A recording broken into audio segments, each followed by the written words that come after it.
बहुत समय पहले की बात है। भारतवर्ष के सुदूर किनारों पर एक अत्यंत समृद्ध और शक्तिशाली राज्य बसा हुआ था, जिसका नाम था सूर्यगढ़। सूर्यगढ़ की ख्याति दिशाओं के अंतिम छोर तक फैली हुई थी। कहा जाता था कि जब सूर्य की पहली किरण धरती पर पड़ी रहती थी, तो वह सबसे पहले सूर्यगढ़ के स्वर्ण कलशों को चूमती थी। वहां की नदियां दूध की तरह श्वेत और पवित्र थीं, और वहां के खेत हमेशा अनाज से लदे रहते थे। इस राज्य के शासक थे महाराज उदयभान सिंह। वे सूर्यवंश के सबसे प्रतापी राजाओं में से एक थे। उनकी भुजाओं में 10 हाथियों का बल था और हृदय में संतों जैसी दया। वे अपनी प्रजा को अपनी संतान की तरह मानते थे। उनके शासन में शेर और बकरी एक ही घाट पर पानी पीते थे। अन्याय का शब्द वहां की शब्दकोश में ही नहीं था। महारानी का नाम सुमित्रा था। वे सुंदरता और ममता की प्रतिमूर्ति थीं। उनकी बुद्धिमानी के चर्चे दूर दूर तक थे। अक्सर महाराज उदयभान राज्य की जटिल समस्याओं को सुलझाने के लिए महारानी सुमित्रा की सलाह लिया करते थे। महल में सब कुछ था, धन, वैभव, शक्ति और सम्मान। परंतु राजा और रानी के जीवन में एक बहुत बड़ा शून्य था। उनके आंगन में किसी बच्चे की किलकारी नहीं गूंजी थी। वर्ष बीतते गए, राजा के बाल सफेद होने लगे और रानी की आंखों में उदासी छाने लगी। प्रजा भी चिंतित थी कि महाराज के बाद उनका रक्षक कौन होगा। अंततः राजगुरु की सलाह पर महाराज और महारानी ने पुत्र कामेष्टि यज्ञ किया और कठिन तपस्या की। उनकी प्रार्थना सुनी गई और एक शुभ घड़ी में, जब नक्षत्र अपनी सर्वोच्च स्थिति में थे, महल में एक तेजस्वी बालक का जन्म हुआ। राजकुमार का नाम शौर्य था। जैसा नाम वैसा ही गुण। बचपन से ही राजकुमार शौर्य में एक अद्भुत तेज था। उनकी आंखें शेर की तरह निर्भीक और चाल में गजब का आत्मविश्वास था। जैसे जैसे वे बड़े हुए, उन्होंने शस्त्र विद्या, घुड़सवारी और राजनीति में निपुणता प्राप्त कर ली।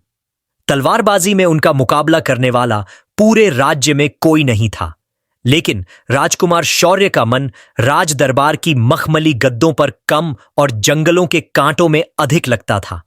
उन्हें शिकार का नशा था। यह केवल मनोरंजन नहीं था, बल्कि उनके लिए खुद को परखने का एक तरीका था।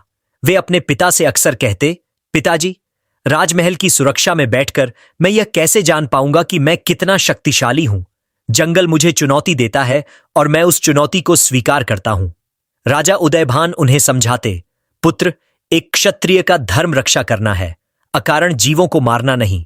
शौर्य उत्तर देते, मैं निर्दोष जीवों को नहीं मारता पिताजी। मैं उन खूंखार जानवरों का शिकार करता हूं जो गांवों के लिए खतरा बनते हैं, या फिर मैं उन दुर्लभ जीवों की तलाश में जाता हूं जो केवल कहानियों में सुने जाते हैं। शौर्य का निशाना अचूक था। हवा की सरसराहट सुनकर वे बता सकते थे कि जानवर कितनी दूर है और किस दिशा में है। उनका घोड़ा, जिसका नाम वायुवेग था, हवा से बातें करता था। एक दिन वर्षा ऋतु के समाप्त होने के बाद मौसम बहुत सुहावना था।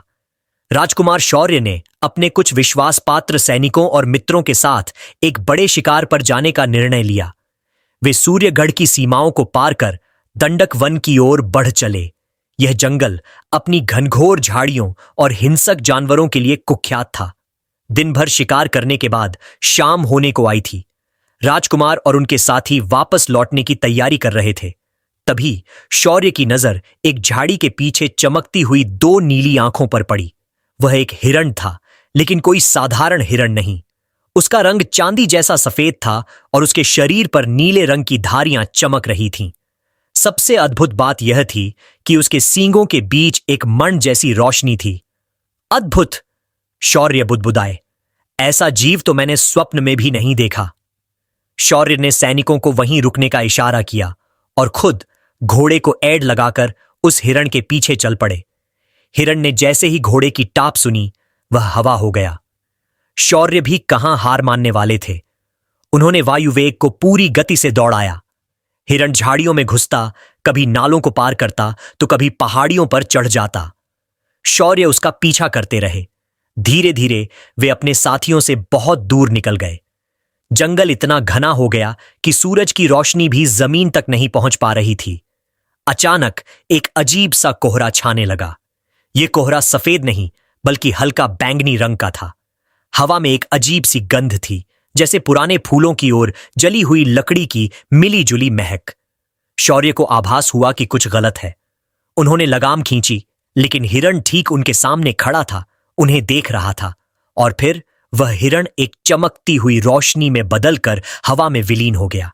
यह कोई माया थी, शौर्य ने सोचा। उन्होंने पीछे मुड़कर देखा, लेकिन वहां कोई रास्ता नहीं था। जिधर से वे आए थे वहां अब विशाल कांटेदार पेड़ उगाए थे। वे जंगल में खो चुके थे, लेकिन यह सूर्यगढ़ का जंगल नहीं लग रहा था। जैसे ही वह बैंगनी कोहरा हटा, राजकुमार के सामने का दृश्य पूरी तरह बदल चुका था। वह अब दंडक वन में नहीं थे, वह एक ऐसी दुनिया में खड़े थे जो बर्बाद हो चुकी थी। आसमान का रंग नीला नहीं, बल्कि गहरा लाल और स्लेटी था, जैसे खून और राख का मिश्रण हो। वहां कोई सूरज नहीं था, बस एक धुंधला सा गोला था जो मध्यम रोशनी दे रहा था। पेड़ पूरी तरह सूख चुके थे, उनकी डालियां कंकालों की तरह हवा में लटकी हुई थीं। जमीन बंजर थी और उसमें दरारें पड़ी हुई थीं। मैं कहां आ गया? शौर्य ने अपनी तलवार की मूठ पर हाथ रखा। वातावरण में एक डरावनी शांति थी, न पक्षियों की चहचहाहट, न हवा की सरसराहट, बस मृत्यु जैसा सन्नाटा। वह अपने घोड़े से उतरे और पैदल ही आगे बढ़े। कुछ दूर चलने पर उन्हें एक पुराना खंडहर हो चुका महल दिखाई दिया। महल कभी बहुत सुंदर रहा होगा, यह उसके बचे हुए नक्काशीदार पत्थरों से पता चलता था, लेकिन अब वह काले धुएं और लताओं से ढका हुआ था। तभी उन्हें किसी के चलने की आहट सुनाई दी। शौर्य तुरंत एक विशाल सूखे पेड़ के पीछे छिप गए। उन्होंने देखा कि कुछ अजीबोगरीब जीव वहां घूम रहे थे।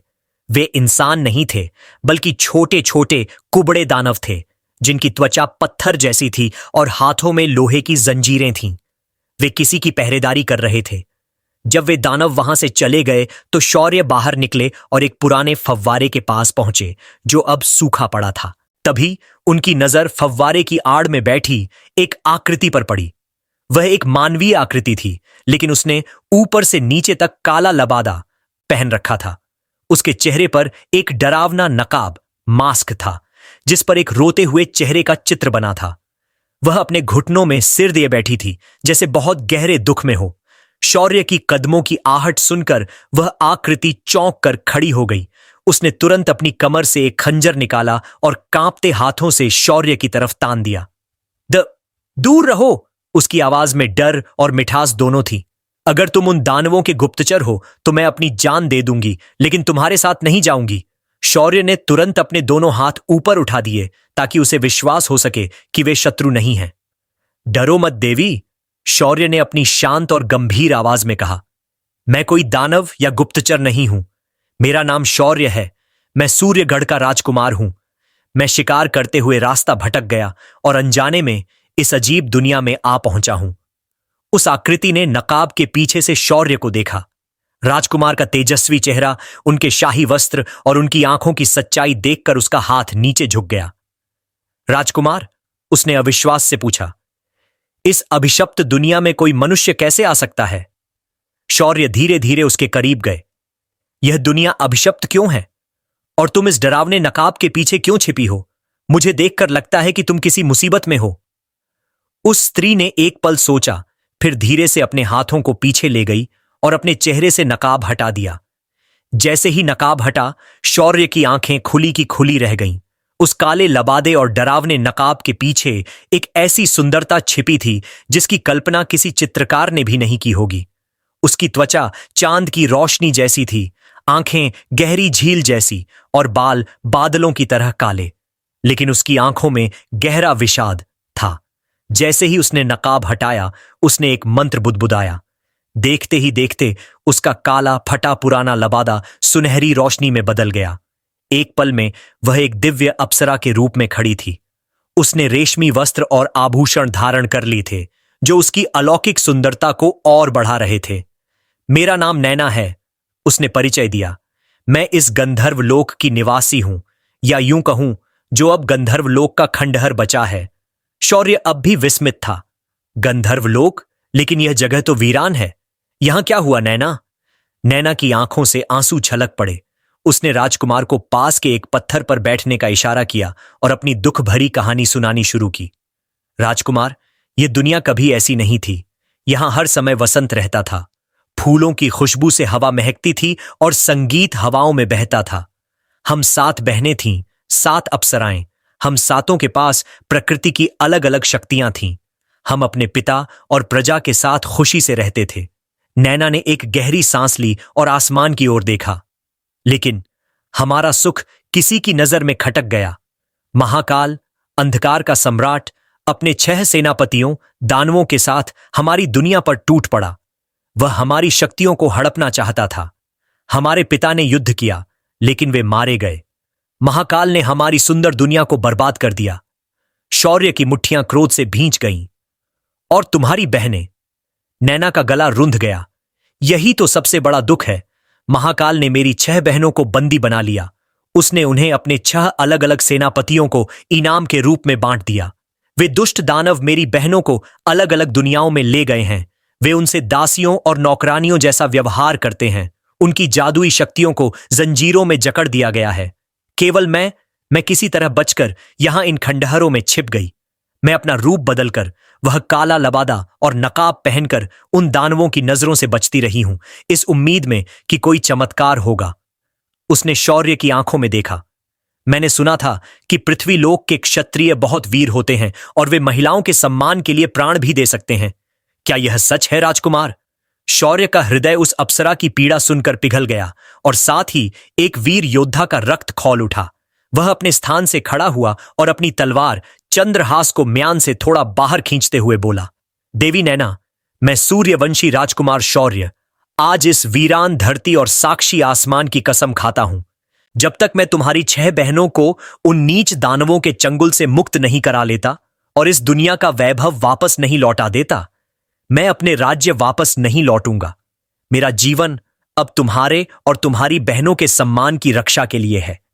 नैना को विश्वास नहीं हुआ कि एक अजनबी मनुष्य उनके लिए इतना बड़ा जोखिम उठाने को तैयार है। उसकी आंखों में उम्मीद की किरण जाग उठी। राजकुमार, आपकी वीरता प्रशंसनीय है, नैना ने कहा, लेकिन वे दानव बहुत शक्तिशाली हैं। वे मायावी हैं और साधारण अस्त्र शस्त्रों से नहीं मरते। आपको उनसे लड़ने के लिए केवल तलवार नहीं, बल्कि बुद्धि और जादू की भी आवश्यकता होगी। नैना ने अपनी हथेली खोली। उसकी हथेली से एक नन्ही सी रोशनी निकली जो धीरे धीरे एक छोटी परी का आकार लेने लगी। वह परी एक तितली के बराबर थी, लेकिन बहुत चमकदार थी। यह नव्या है, नैना ने मुस्कुराते हुए कहा। यह मेरी सबसे प्रिय सहेली और सहायिका है। यह तुम्हारे कंधे पर रहेगी। नव्या के पास अद्भुत शक्तियां हैं। ये रास्तों को पहचान सकती है, खतरों को पहले ही भांप सकती है और अंधेरे में रोशनी बन सकती है। और सबसे बड़ी बात, यह जानती है कि किस दानव की कमजोरी क्या है। नन्ही परी नव्या राजकुमार के कंधे पर बैठ गई और अपनी बारीक आवाज में बोली, नमस्ते राजकुमार, अगर तुम सच में उन मोटे और बदसूरत दानवों की धुलाई करने वाले हो तो मैं तुम्हारे साथ हूं। शौर्य मुस्कुरा दिए। धन्यवाद नैना, नव्या का साथ मेरे लिए अनमोल होगा। नैना ने आगे बताया, राजकुमार, सबसे पहले हमें ज्वालासुर नामक दानव के पास जाना होगा। वह मेरी सबसे बड़ी बहन रागिनी को अग्नि पर्वत की दुनिया में ले गया है। वह वहां रागिनी से दिन रात आग की भट्टियों में काम करवाता है। शौर्य ने अपनी तलवार कसी। तो फिर चलिए नव्या, अग्नि पर्वत की ओर। आज ज्वालासुर का अंत निश्चित है। राजकुमार शौर्य अब एक शिकारी नहीं, बल्कि एक रक्षक बन चुके थे। एक नई और खतरनाक यात्रा शुरू होने वाली थी, जहां हर कदम पर मौत और जादू उनका इंतजार कर रहे थे। लेकिन उनकी आंखों में अब केवल एक ही लक्ष्य था, 7 अप्सराओं की मुक्ति और दानवों का विनाश। नैना से विदा लेकर राजकुमार शौर्य और नन्ही परी नव्या उस खंडहर महल के तहखाने की ओर बढ़े। नैना ने बताया था कि उस तहखाने में एक आयाम द्वार है जो उन अलग अलग दुनियाओं को जोड़ता है जहां दानवों ने उसकी बहनों को कैद कर रखा है। तहखाना अंधेरे और धूल से भरा था। जैसे ही वे एक विशाल काले पत्थर के सामने पहुंचे, नव्या उड्डाकर आगे गई और उसने कुछ जादुई शब्द बोले। पत्थर पर बनी प्राचीन लिपियां चमकने लगीं और हवा में एक भंवर सा बन गया। तैयार हो जाइए राजकुमार, नव्या ने चेतावनी दी। दूसरी तरफ की दुनिया बहुत गर्म है। शौर्य ने गहरी सांस ली, अपनी तलवार की मूठ को कसकर पकड़ा और उस भंवर में कदम रख दिया। एक पल के लिए सब कुछ घूम गया। जब शौर्य की आंखें खुलीं तो उन्हें लगा जैसे वे किसी भट्ठी के अंदर खड्डे हैं। चारों तरफ केवल लाल रंग और काला धुआं था। वे अग्नि पर्वत की दुनिया में पहुंच चुके थे। यहां की जमीन जलते हुए कोयलों जैसी थी। आकाश से राख की बारिश हो रही थी। दूर सामने एक विशाल ज्वालामुखी पहाड़ खड्डा था, जिसकी चोटी से लगातार लावा बह रहा था। हवा में गंधक की तीखी गंध थी, जिससे सांस लेना भी दूभर हो रहा था। उफ, यहां तो सांस लेना भी एक जंग लड़ने जैसा है, शौर्य ने अपना चेहरा कपड्डे से ढकते हुए कहा। नव्या उनके कंधे पर बैठी अपने नन्हे पंख जोर जोर से फडफडाने लगी, जिससे राजकुमार के चेहरे के पास थोड़ी ठंडी हवा बनी रहे। यह ज्वालासुर का इलाका है राजकुमार, वह गर्मी और आग से ही ताकत पाता है, हमें बचकर रहना होगा। ज्वालामुखी के ठीक नीचे काले पत्थरों से बना एक विशाल और डरावना किला था। उसके चारों तरफ लावे की खाई थी। पुल के नाम पर केवल जली हुई हड्डियों का एक ढांचा था। शौर्य और नव्या छिपते छिपाते किले के मुख्य द्वार तक पहुंचे। वहां दो विशालकाय रक्षक खड्डे थे, जिनके शरीर से आग की लपटें निकल रही थी। शौर्य ने चतुराई दिखाई। उन्होंने एक बद्धा पत्थर उठाया और दूर खाई में फेंक दिया। रक्षकों का ध्यान भटकते ही वे बिजली की गति से अंदर घुस गए। किले का दृश्य दिल दहला देने वाला था। अंदर सैकड़ों छोटे छोटे जीव जंजीरों में जगधे हुए काम कर रहे थे।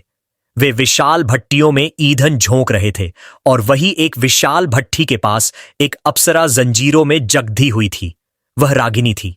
रागिनी की सुंदरता आग की लपटों के बीच भी कुमलाई नहीं थी, लेकिन उसका चेहरा मुरझाया हुआ था।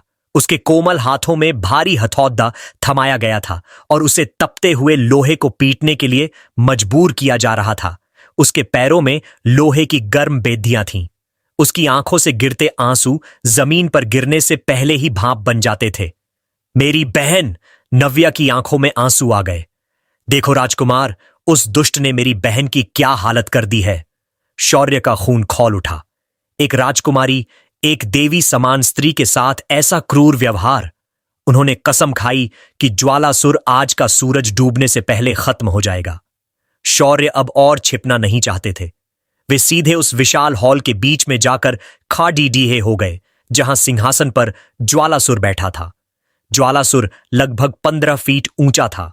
उसका शरीर जलते हुए चट्टानों से बना था। उसकी आंखें आग के गोलों जैसी थी और जब वह सांस लेता था तो उसके नथुनों से धुआं निकलता था। वह हाथ में एक जलता हुआ कोड़ा लिए हुए था। रुको! शौर्य की गर्जना पूरे हॉल में गूंज उठी। सभी दानव और गुलाम अपना काम छोड़कर उनकी ओर देखने लगे। रागिनी ने भी सिर उठाकर देखा। एक सुंदर मानव राजकुमार को वहां खड़ा देख उसकी आंखों में अविश्वास और आशा की किरण दौड़ा गई। ज्वालासुर अपने सिंहासन से खड़ा हुआ। उसकी हंसी किसी पहाड़ के टूटने जैसी भयानक थी। हाँ हाँ हाँ, एक तुच्छ मानव मेरे साम्राज्य में? लगता है तुम्हें जलकर मरने का बहुत शौक है कीढ़े। शौर्य ने अपनी तलवार चंद्रहास निकाली, जिसकी चमक उस अंधेरे हॉल में बिजली की तरह कौधी। मैं शौर्य हूं, सूर्यगढ़ का राजकुमार। मैं यहां मरने नहीं, तुम्हें मृत्युदंड देने और अप्सरा रागिनी को मुक्त कराने आया हूं। अपनी अंतिम प्रार्थना कर ले, दानव। ज्वालासुर क्रोध से भर गया। मेरी दासी को ले जाएगा? अभी तेरी राख बना देता हूं। उसने अपना जलता हुआ कोड़ा हवा में लहराया और शौर्य पर वार किया। कोड़ा आग की लकीर बनता हुआ आया, लेकिन शौर्य ने अद्भुत फुर्ती दिखाई। उन्होंने जमीन पर लोट लगाई और कोढ़े के वार से बच गए। जहां कोड़ा गिरा वहां का पत्थर पिघल गया। युद्ध शुरू हो चुका था। ज्वालासुर ने अपने मुंह से आग का एक विशाल गोला फेंका। राजकुमार बचिए! नव्या चिल्लाई। शौर्य ने अपनी ढाल आगे की, लेकिन आग इतनी तेज थी कि ढाल गर्म होकर लाल हो गई। शौर्य को ढाल फेंकनी पड्डी। अब शौर्य बिना ढाल के थे। उन्होंने आक्रामक होने का फैसला किया। वे वायुवेग की गति से दौड़े और ज्वालासुर के पैरों पर तलवार से वार किया। टन की आवाज हुई। दानव का शरीर पत्थर का था। तलवार टकराकर फिसल गई, लेकिन उसे खरोंच जरूर आई। ज्वालासुर ने अपने विशाल पैर से शौर्य को कुचलना चाहा। शौर्य बाल बाल बचे। वे उछलकर एक खंभे पर चढ़े और वहां से छलांग लगाकर सीधे दानव के सीने पर वार किया। इस बार तलवार पत्थर के बीच की दरार में धंस गई। दानव दर्द से चिल्लाया और उसने शौर्य को एक झटके से दूर फेंक दिया। शौर्य एक दीवार से जा टकराए, उनके सिर से खून बहने लगा। रागिनी चिल्लाई, नहीं राजकुमार, भाग जाइए, ये अजेय है। शौर्य दर्द से कराहते हुए खड्डे हुए। उनका पूरा शरीर जल रहा था, लेकिन हार मानने का सवाल ही नहीं था। तभी नव्या उनके कान के पास आई। राजकुमार, मैंने देखा है, इसकी छाती के बाईं ओर, जहां इसका दिल होना चाहिए, वहां एक नीला पत्थर चमक रहा है। वही इसकी शक्ति का स्रोत है और वही इसकी कमजोरी है, लेकिन वह आग की लपटों से ढका है। मुझे उस तक पहुंचने के लिए आग को बुझाना होगा, शौर्य ने कहा। लेकिन कैसे? नव्या ने कहा। वहां ऊपर देखो, छत पर पानी का एक विशाल टैंक है जिसका उपयोग ये लोहे को ठंडा करने के लिए करते हैं। अगर आप उसे तोड़ दें। शौर्य ने तुरंत योजना समझ ली। ज्वालासुर फिर से उनकी ओर बढ़ा। अब तेरा खेल खत्म, मानव। शौर्य ने इस बार उस पर हमला नहीं किया। वे हॉल के खंभों पर चढ़ते हुए ऊपर की ओर भागे। ज्वालासुर ने सोचा राजकुमार डर कर भाग रहा है, वह भी पीछे लपका। जैसे ही ज्वालासुर ठीक उस टैंक के नीचे आया, शौर्य ने अपनी तलवार पूरी ताकत से उस टैंक के आधार पर दे मारी। टैंक का पेंदा टूट गया और हजारों गैलन पानी सीधे ज्वालासुर के ऊपर गिरा। छनन्नन! भाप का एक विशाल गुब्बार उठा। ज्वालासुर दर्द से चीखा। पानी पड़ते ही उसका गर्म चट्टानी शरीर ठंडा होकर सख्त और भुरभुरा होने लगा। उसकी आग बुझ गई और वह धीमा पड्डे गया। यही मौका था। शौर्य ने भाप के बादलों के बीच से छलांग लगाई। उन्होंने नव्या द्वारा बताए गए उस नीले पत्थर को देख लिया जो अब साफ दिख रहा था। जय सूर्यदेव का नारा लगाते हुए शौर्य ने अपनी तलवार सीधे उस नीले पत्थर में घोंप दी। पत्थर के टूटते ही एक भयानक विस्फोट हुआ। ज्वालासुर का शरीर टुकड़े टुकड़े होकर बिखर गया। उसकी राख चारों तरफ फैल गई। जैसे ही ज्वालासुर का अंत हुआ, किले का तापमान गिरने लगा। रागिनी की बेदियां अपने आप टूटकर गिर गई। बाकी गुलाम भी आजाद हो गए। शौर्य, जो अब धुएं और खून से लथपथ थे, दौड़ भागकर रागिनी के पास पहुंचे। रागिनी घुटनों के बल बैठी थी। उसे विश्वास नहीं हो रहा था कि वह आजाद है। क्या आप ठीक हैं देवी? शौर्य ने हाथ बढ़ाते हुए पूछा। रागिनी ने कांपते हाथों से राजकुमार का हाथ थामा। तुमने असंभव को संभव कर दिया। तुम केवल वीर नहीं, देवतुल्य हो। नव्या उड़कर रागिनी के गाल से चिपक गई। दीदी! दोनों बहनें गले मिलकर रोने लगीं। शौर्य ने कहा, अभी समय कम है देवी, हमें वापस लौटना होगा। तीनों वापस उसी आयाम द्वार से गुजरे और उस खंडहर महल के तहखाने में आ पहुंचे। वहां नैना बेसब्री से उनका इंतजार कर रही थी। जैसे ही उसने रागिनी को देखा, वह दौड़ पड़ी। वर्षों बाद दो बहनें एक दूसरे से मिली। वह दृश्य इतना भावुक था कि शौर्य की आंखें भी नम हो गईं। रागिनी ने अपनी जादुई शक्ति का प्रयोग किया। उसने एक सुंदर गीत गाया और देखते ही देखते उस बर्बाद महल का एक हिस्सा ठीक हो गया। सूखे फव्वारे में फिर से पानी बहने लगा और कुछ मुरझाए फूल खिल उठे। नैना ने शौर्य से कहा, राजकुमार, आपने अपना पहला वचन पूरा किया। मेरी एक बहन वापस आ गई है, लेकिन अभी भी 5 बहनें बाकी हैं। शौर्य ने अपने घावों को पोंछा और तलवार वापस म्यान में रखी। मैं थका जरूर हूं नैना, लेकिन रुका नहीं हूं। बताओ, अगला दानव कौन है और कहां है? रागिनी आगे आई। उसकी आंखों में अब डर नहीं, प्रतिशोध की आग थी। अगला दानव है वायव्यसुर, वायु का दानव। वह हमारी बहन रूपसी को भंवर लोक में ले गया है। वहां पैर रखने के लिए जमीन नहीं है, केवल उड्ढते हुए पहाड़ और विनाशकारी तूफान है। शौर्य मुस्कुराए। तूफानों से खेलना तो मेरा पुराना शौक है। तैयारी कीजिए, हम भंवर लोक जा रहे हैं।